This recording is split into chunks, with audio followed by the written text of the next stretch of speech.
بسم اللہ الرحمن الرحیم۔ ایاک نعبد و ایاک نستعین۔ روح افزا کی کہانی۔ روح افزا 1907 میں دلی کے لال کنویں میں موجود ہمدرد دواخانے میں ایجاد ہوا۔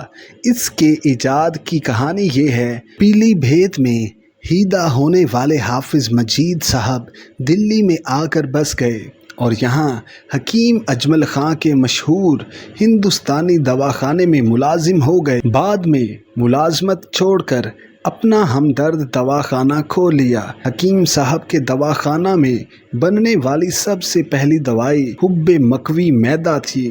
ہمدرد دواخانے کے دوا بنانے والے ڈپارٹمنٹ میں سہارنپور کے رہنے والے حکیم استاد حسن خان بھی تھے، جو ایک ماہر دوا بنانے والے کے ساتھ ساتھ ایک اچھے حکیم بھی تھے۔ حکیم عبد المجید نے استاد حسن سے یہ خواہش ظاہر کی کہ پھلوں، پھولوں اور جڑی بوٹیوں کو ملا کر ایک ایسا شربت بنایا جائے جس کا ذائقہ بے مثال ہو اور اتنا ہلکا ہو کہ ہر عمر کا انسان پی سکے۔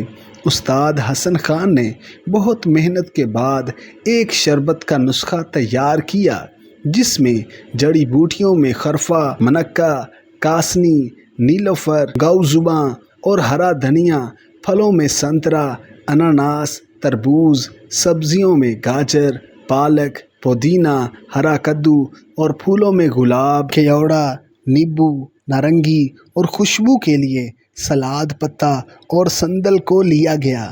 کہتے ہیں کہ جب یہ شربت بن رہا تھا تو اس کی خوشبو آس پاس پھیل گئی اور لوگ دیکھنے آنے لگے کہ کیا بن رہا ہے۔ جب یہ شربت بن کر تیار ہوا تو اس کا نام روح افزا رکھا گیا۔ روح افزا نام اردو کی مشہور مثنوی گلزار نسیم سے لیا گیا ہے، جو ایک کردار کا نام ہے۔ اس کی پہلی کھیپ ہاتھوں ہاتھ بک گئی اور اس کو مقبول ہونے میں کئی سال لگے، اور آج روح افزا دنیا میں پیا جانے والا سب سے پسندیدہ شربت ہے۔ Subscribe masters in academy 2.0۔